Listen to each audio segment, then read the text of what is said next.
Assalamu alaikum everyone. So as we have already discussed it, that I will be uploading a lecture today, and the reason for uploading this lecture is that we have missed quite a few classes in the last 2-3 weeks. Okay, there have been holidays, so because of that, I'm uploading this lecture over here. And my target for today is that to make you understand the past paper questions of the cubic polynomials, how they are factorized, remainder and factor theorem, how that they are applied, how we are going to attempt the past paper questions. This is our target for today's class. I'll be solving two of the questions with you all, and then the rest of the questions would be your homework assignment, which would be due by Friday's night. Then obviously a second assignment would be there, which would be from worksheet number 3, that I will upload another lecture for that. That would be probably in the Saturday's morning. So you'll be have to complete that by the end of Sunday. So two homework assignments we have to target by the end of this week. Okay, this is for cubic expressions, cubic polynomials. We have these questions all the way in the past papers. I've already told you this. And for understanding cubic polynomials, we need to understand how the factorization of cubic polynomial happens. Okay, so there are two basic ways of doing that. If you all remember that cubic polynomials or cubic expressions are factorized as either following the process of long division. Secondly, we apply the comparing coefficients method. Now, it's your choice in the exam, whichever you want to apply. I would prefer comparing coefficients because that's an easy way of doing it. Secondly, yes, before going towards long division or comparing coefficients, if the examiner has not given a single factor to you, you all have to go for first applying the trial and error method. Okay, so this we have done in our physical classes as well, understanding the trial and error method. I believe everyone understood that. Okay, now in our today's class, if you all want, okay, obviously that I would be trying to solve a few harder questions over here, like question number 4, okay, and question number, let's say question number 7. Okay, so these two questions would make you understand the rest of the questions as well. Yes, 8 and 9 are very similar to each other, so if you all want, I'll explain 8 and 9 in the class. Okay, otherwise I believe that question number 4 and 7 would be the sum, would be a sum of practice for the rest of the questions. Okay, so I feel that if you understand that, the rest of the questions would be easy for you. So question number 4. Now in this question they are saying that there is a polynomial. Now what's a polynomial? A polynomial is same like a function. Now if you all are new to functions, okay, which majority of you are, so functions means what? What does a function means? Function always takes an input in the form of an x, okay, and gives us an output. Like here, if you understand, x is the input for this function, like a machine. Okay, it gives an output in a machine and it gives us an output. Do you get that? That means whatever any function or any polynomial works, it takes an input and it delivers an output. If that's not understood to you, just take it polynomial like a regular equation. Just think of it like an equation. If you have an equation which is y equals 6x cubed plus ax squared plus 6x plus b, okay, now where a and b are integers, what is our target? When it is divided by 2x minus 1, it is divisible by 2x minus 1. When it is mentioned by the examiner, that means this is a given factor to us. So if it is a given factor to us, our job has somewhat simplified, and that is we don't need to apply the trial and error method for factorization now. Okay, what's the second way of doing that? Now what's the second thing that we have to do? When p of x okay, it is pronounced as p of x, is divided by x minus 2, the remainder becomes 120. Okay, which means what? That means if it is divided by x minus 2, if you put x minus 2 equals to 0 and substitute x as 2, the remainder is 120. So I hope you all have understood similar questions to these before as well. Now, if that is having a factor of 2x minus 1, we are going to say that is it completely divisible? That means the remainder is equal to 0. So we'll apply the factor theorem here. So if 2x minus 1 is put equal to 0, which means what? That x value has become 1 over 2. Do you all get that? Okay, so if x value is 1 over 2, if we substitute this in the place of the x over here, okay, so our polynomial, now how to write it? See, we are inputting the x value as 2 in the polynomial, sorry, 1 over 2 in the polynomial. So we are going to write the x as 1 over 2, and within everywhere wherever the x is in the polynomial is 6x cubed plus ax square, so we'll just replace it with 1 over 2. Okay, I believe that's clear to all of you. Now, is there a remainder? No, we don't have a remainder because that's completely divisible. If that's completely divisible, there is no remainder left, so this should be equal to 0. This is what you all have understood before as well. Now let's do 1 over 2 cube simply. So 1 over 2 cube, 1 cube is 1 and 2 cube is 8, so 6 over 8. We will simplify it later. Then 8 times 1 square is 4. No, sorry, 1 square is 1, 2 square is 4, so 8 times 1 is a divided by 4. Now plus 6 over 2 plus b equals 0. Now let's simplify this. Okay, so 6 over 8 can be simplified as 3 over 4, 6 over 2 can be simplified as 3, and this whole equation is simplified. Now how to further simplify it? We have to get rid of the fraction. Okay, so if we have to get rid of the fraction, can we multiply 4 to all the terms over here of the equation? Okay, so we get rid of the denominator. 3 times 4 divided by 4, that becomes, obviously 4 cancels out, so 3 plus 4a over 4, that's just a, plus, now this has just become 3, so 3 times 4, that is 12. This one, b times 4, that is 4b, and this whole equation, obviously 0 times 4 is 0. Now you can shift the constant terms on one side. Once you add them, 3 plus 12, that gives us 15. So can you all agree here, a plus 4b is equals to minus 15. This is our one of the equations. Okay, now we formed one of the equations here, which is in terms of a and b. Now you all know we cannot solve this further. So instead of that, what we should do now, we have to use one more factor. Now factor is not given to us. It's given that it's divided with x minus 2 and the remainder is 120. Which means what? Which means that if you put x minus 2 as 0, the answer that gives us of x is 2. If you substitute that in the place of this polynomial, you would get again. Let's do it over here. Upload this PDF as well. So p over p of 2, which means x is replaced by 2, equals 6 times 2 cube plus a times 2 square plus 6 times 2 and plus b equals, now is there a remainder here? Yes, we have a remainder of 120, so we'll write it equals to 120. Now let's solve this like we did. We simplify that. Okay, make it an equation in terms of a and b. So 6 times 2 cube is 8, 8 times 6, that becomes 48. Let's write it 48 plus 4 times a, that is 4a, 6 times 2, that is 12, plus b equals 120. Okay, let's add 12 and 48, that gives us 60.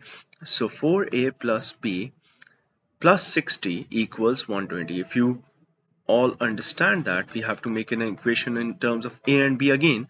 So now 4a plus b, 60 shifted over there, 120 minus 60 is 60. So 4a plus b is 60. This is our second equation. Now, the first equation goes a plus 4b is equals to minus 15. Second equation goes 4a plus b equals 60. We can eliminate the a but by timesing this by 4 all the way. Okay, so the whole coefficient of a has now become 4a plus 16b equals minus 60. Let's write the equation number 2 beneath it. So 4a plus b equals positive 60. Now can we subtract the second equation from the first equation? So we'll get this cancelled out. 16b minus b is 15b equals minus 60 and minus 60, that is minus 120. Now all of you see over here, we have got the value of b that should be minus 120 divided by 15, and that must gives us the answer as I believe it should be 8 minus 8. So b as negative 8. Now all of you here, we have got the value of b. Okay, so we can figure out the value of a by substituting the value of b. Can we do it in equation number 1 that was here? Okay, so a plus 4b is equals negative 15. 4 times negative 8, that gives us negative 32. So we've got the value of a, that must be 17. Okay, I hope you all understood that. Now this is the value of a and b which was said to us by the examiner. Okay, now we have found the whole value of the polynomial, the whole equation of the polynomial, and that goes as, if a is 17, so 6x cubed plus 17 x square plus 6x, and the b that goes as minus 8. Okay, so I hope that's clear to you all. Now there is just one thing that we have to do. Now the examiner has written, hence write down the remainder when the p of x is divided by x. Recall your memory now. When anything is divided by any expression, what we are supposed to do in that case? We have to first use that expression, put that factor as 0. Put that expression as 0. When we put that expression as 0, we got a value of the x. Now when we have to divide it by x, and if we put it equal to 0, what does that mean? That means x is 0. Do you all get that? Okay, that means if x is 0 here, you can substitute x as 0 in the whole value of the polynomial and figure out the remainder. Okay, so if you replace the x with 0 here, okay, so I hope that if this is 0, 6 times 0 cube would become 0, 17 times 0 square would become 0, 6 times 0 would become 0, and the whole remainder is just negative 8. Okay, so that's why you would say, now the polynomial where we input the value of x as 0. Okay, why would, again I'm explaining why is x as 0 here. The reason is that if, let's suppose, if it is written divided by x minus 1, if it is written divided by x minus 2, so we put that whole factor as equal to 0 and figure out the value of x. If it is just written x, then we can directly put it equal to 0. If we put it equal to 0, the x becomes 0. And if we now put that in the polynomial above, we'll figure out the remainder. If there is. If there is no remainder, that means a factor. Okay. If there is a remainder, obviously, we got a remainder that is negative 8. So we'll say that negative 8 is the remainder for this polynomial. Okay. I hope you all understood question number 4. Okay. Now let's go through question number 7 over here. Okay, so now this question is also very likely almost similar to question number 4 that we did. Okay, so I hope you all get it, or if I feel that, see, it's also divided by 2x plus 1, it's also divided by x plus 1, we'll make two equations and solve them. So I feel if it is similar to 4, we should not do that. Okay, what I just saw, they both are very similar, and you will find that the rest of the questions are also very similar. You can attempt them. For what I feel, because there is an answer over here in the exact form, if you all remember, in the third form, I think we should go for question number 8 or question number 9. Okay, so question number 8, because it's of 6 marks, okay, that's why I'm going to explain that right now. Question number 9, you all can try by yourself. So here the question is, solve the equation x cube minus 4x square minus 11x plus 2 equals 0. Expressing non-integer solutions in the form of a plus minus b square root 2, where a and b are integers. Okay, now let's understand this. When you are given a cubic expression, a cubic equation obviously, equal to 0, and the examiner is asking for you to solve it, first thing that you would try is to figure out the very first factor. Okay, and that first factor is through trial and error method.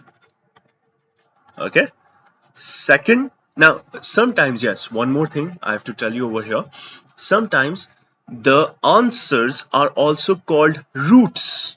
Okay, this term is also often used by the examiner.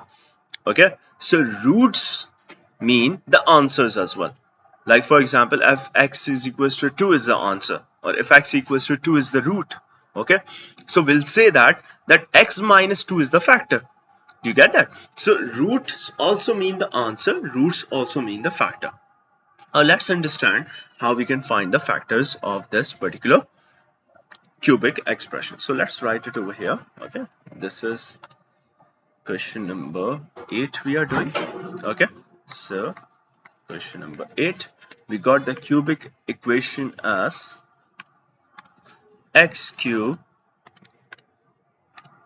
minus 4x square minus 11x plus 2 equals 0. Now, do you all remember the trial and error method that I told in the class was that you look at the very last number here. Okay, if it is 2, try to look at the factors of 2. Like 2 factors are going to be 1 and 2. It's a prime number. Okay, or you should try out minus 1 and minus 2. Okay, in the place of x, and think what is the correct factor. If I would replace it, okay, because it's a non-calculator question, so I would do it obviously by my hand. So let's substitute x as 1 here. This is all we are doing in the rough. Okay, that's not an official, like you don't need to write it. Okay, but if you write it, it's again fine by the examiner. So if we substitute x as 1 here, let's check it whether it becomes 0 or not. Okay, so 1 cube minus 4 times 1 square minus 11 times 1 plus 2. Let's see. So 1 cube is 1, minus 4 minus 4, 1 minus 4 is minus 3, minus 3 minus 11 is minus 14 plus 2, that is becoming minus 12, which is not equal to 0. So that means x equals 1 is not a correct factor. We must find a correct factor first. Okay, so let's go for x equals 2. So 2 cube minus 4 times 2 square minus 11 times 2 plus 2. I hope this works. Let's see. 2 cube is 8. Let's write 8 here. Minus 4 times 2 square. 2 square is 4. 4 times 4 is 16. It's not working as well. 8 minus 16 is minus 8, minus 22, that's minus 30, plus 2, that's minus 28, which is also not equal to 0. So that's also not a correct factor. Now let's go for doing negative 1. Let's say negative 1 cube, negative 4 times negative 1 square, negative 11 times negative 1, plus 2. Let's see. Minus 1, minus 4 times, now negative 1 square becomes positive 1. Okay, so negative 4 times positive 1 is just negative 4. Negative 11 times negative 1, positive 11. No, this also no. 11 plus 2 is 30. And minus 4, 9, minus 8. So this is becoming minus 8. It's not equal to 0. Last option. Obviously, this would work.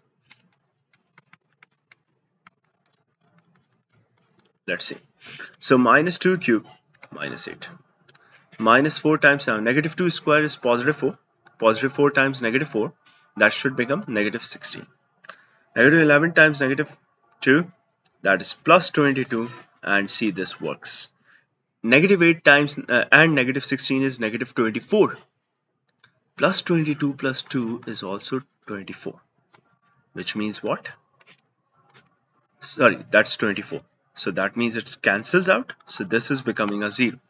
So see, sometimes a trial and error method can take the most of your time in the exam as well. Okay, I know that it's the best thing that you can do is practice as much as possible. Okay? So let's go for minus 2. So if x is minus 2,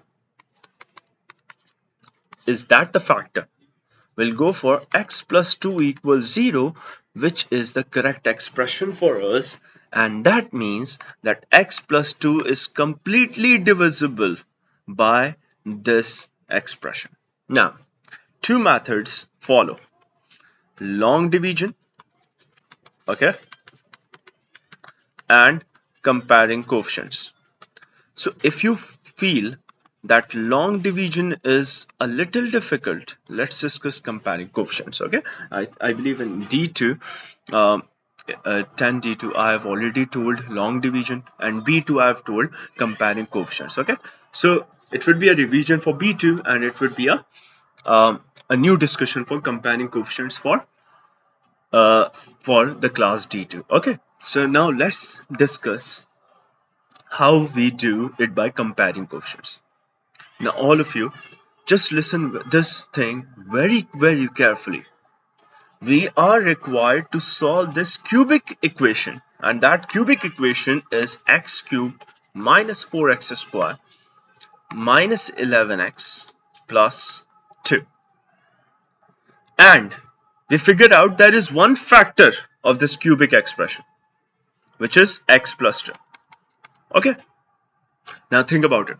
If x plus 2 is completely divisible from it, so is it possible we can multiply something with x plus 2 to make it this cubic equation? Again, try to understand it very carefully. This cubic equation is obviously having the maximum power of x as 3, has a factor which is x plus 2. Now what does a factor mean? Like for example, if I say 6 has two factors, 2 and 3. Why? Because 6 divided by 2 is no remainder. 6 divided by 3 is also no remainder. If 6 has two factors, 2 and 3, 2 multiply 3 becomes 6. Correct? So x plus 2, if it is a factor, there should be one more factor which multiplies to it to become x cubed minus 4x squared minus 11x plus 2. What is that factor? Now just use your logic here.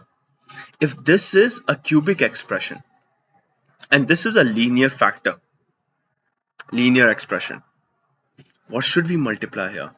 We should multiply a quadratic expression to it. Now what's a quadratic expression? Quadratic expression is, what's a standard way of writing it? Ax squared plus bx plus c. Correct? Why we wrote a quadratic expression here? It's an unknown a, b and c here. We need to figure out, using comparing coefficients method, what are the values of a, b and c. If we figured that out, we would be able to know what's the other factor which multiplies to x plus 2 to become this cubic equation. Okay, so what is that quadratic expression here? So for that, what we should do, we should expand these two brackets together. Okay, so now hear me out. If we expand this, why? Okay, one more thing. One question might come to your mind, that if why we have written a quadratic expression here, why we have not written a linear here? The reason is, see, a quadratic multiplies with a linear, does it become a cubic or not? So writing quadratic here has a logic that this cubic expression must have two factors, must have three linear factors. That's correct. But if there is one linear factor which has been figured out, there must be a quadratic factor, which would be times with that, which would be multiplied to it to become that cubic. You get that? Okay, so that's why for finding that quadratic expression, we'll write ax square plus bx plus c. Now our target is to figure that out. So for that, I'm expanding this bracket and I'm saying x times ax square, that would be ax cube. Okay, x times bx, that is bx square. X times c, that becomes cx. 2 times ax square, that is 2ax square. Similarly, 2 times bx is 2bx and 2 times c is 2c. Let's group the like terms together, okay? And let's write this cubic expression all the way as it is, okay? Now, I'm writing ax cube because there is no other term which is same as that. Now, bx square and 2ax square, are they like terms? Yes, because they have x square as a variable. Can I write it like this? Can I take x square common from both of them? Okay, wait, like this. X square common from both of them. And in the bracket, can we write b plus 2a? You got that? That means b plus 2 is the coefficient of x square. Now, do you see why this method is called comparing coefficients? Okay, if it is not understood, let's go ahead. Can we have x common from these two terms? That would give us c plus 2b. Okay, there is any order you want to write 2b plus c as well. And lastly, there is no constant other than 2c, so we'll write 2c. Let's write x cubed plus minus 4x square minus 11x plus 2 as the equation. Now, let's hear me out here. Methods called comparing coefficients. What does comparing coefficients mean? Comparing coefficients mean that using the left side of the equation and the right side of the equation, we can compare the coefficients of the same like variables. Like, this is x cube here, this is x cube here. Is a the coefficient of x cube here? And here, 1 is the coefficient of x cube. If these two sides of the equations are equal, a must be same as 1. Do you get that? Okay. Now, b plus 2a is a coefficient of x square. We can make another equation here. b plus 2a must be same as minus 4. That gives us another equation in this polynomial. Okay. c plus 2b must be same as minus 11. And lastly, the 2c, because it's a constant term and the constant terms on both sides must be equal as well, so 2c must be equal to 2. Now see, we have figured out a as 1 directly, okay, and we can use the last equation to figure out c as well. C is also 1. Now what's b then? Can we use either of these equations? Okay, so I'm using this one here, which is the second one, and I'm substituting the a as 1. Okay, so b plus 2 times 1, that is 2, must be minus 4. So b must be minus 4 minus 2, which is minus 6. Now that gives us the whole quadratic expression. Isn't this easier method, okay, than the long division?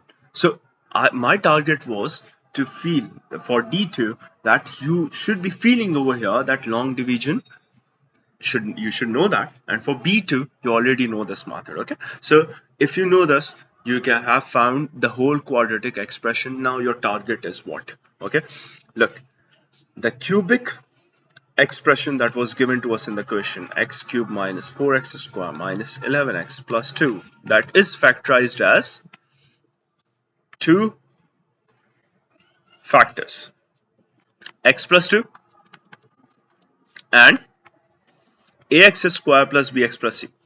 A is 1, so 1x square, bx means minus 6x, and c means that is plus 1.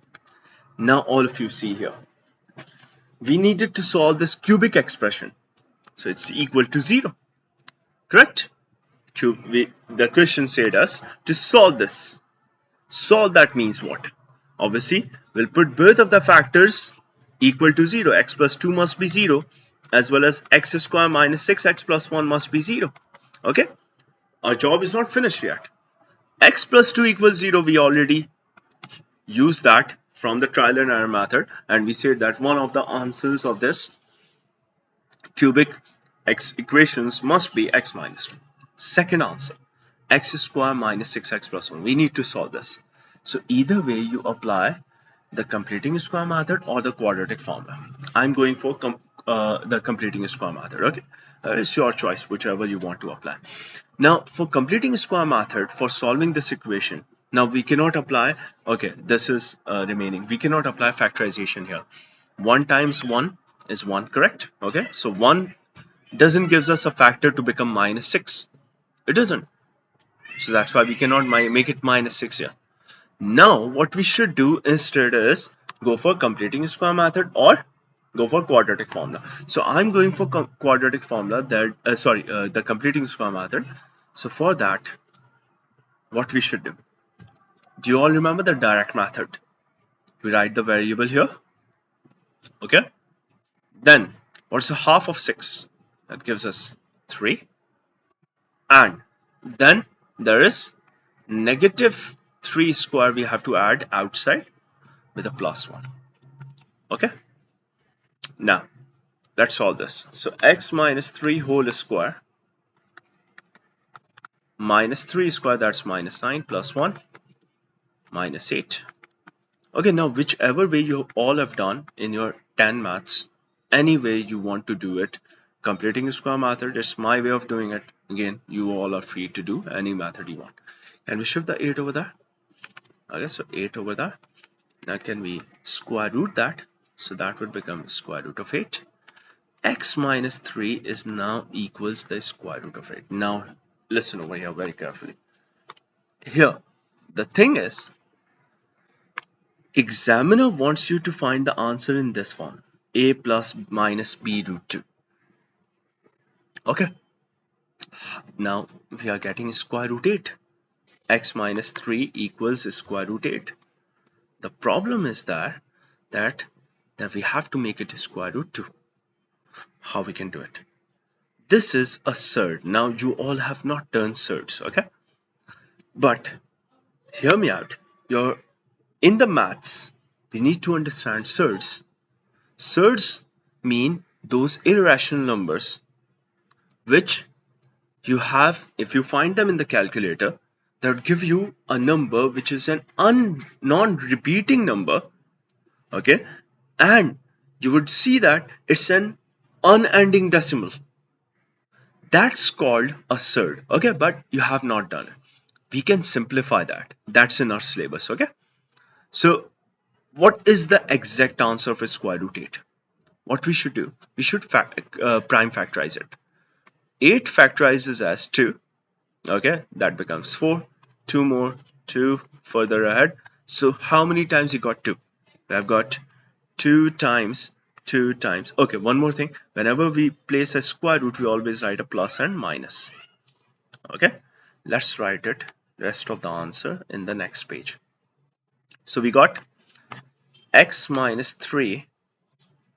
We are doing question 8. Continue. Okay, so x minus 3 equals plus minus square root 8. Now 8 factorizes as 2 times 2 times 2. Now all of you tell me, in a square root, we can group a square like this. Why? Because 2 times 2 becomes 2 square. Okay, so if it is 2 square and 1 2 is left behind, can we say that one square has been completed? Because that square has been completed, that can be taken outside of the square root. So if it is root 2 square and there is another square root 2, like this. We can separate the square root. This square gets cancelled with the root, that just become 2, and 2 times root 2 can be written as 2 square root 2. Okay, if you want, I'll explain more of this, okay, in the class, but try to understand that. Okay, whenever there is a square on a number, we can take it out of the square root, and whatever the number is left behind, that will be written inside the square root. Okay, class. Now, what's the next thing? This is 2 root 2 is the answer for this whole square root. Can we shift the 3 on the other side? Okay, so that becomes x equals 3 plus minus 2 root 2. This is what our examiner wants us to give an answer as. Look at that. Got it? A and B are integers, which means A, if we compare it with our answer, A is 3 and B is 2. Got it? This is what we wanted. Now you all can do question number 9. Do the rest of the questions 1, 2, 3, 5, 6, 7 and 9. Okay? And let me know in the class by Friday if you had any query. Okay? But by Friday this deadline of the homework ends. Before that, come to me in the break, whichever time you feel, Thursdays and Fridays. We have a class with, I think, B2's class would be there, and then for D2 I would say, if there is no class, you can come to me anytime you want. We can discuss the solution of any questions that you would like to ask. Worksheet number 3, we'll discuss that in the next class. We have an online lecture on Friday, inshallah. Okay, class, that's it from my side. We are ending the class lecture over here. Allah Hafiz.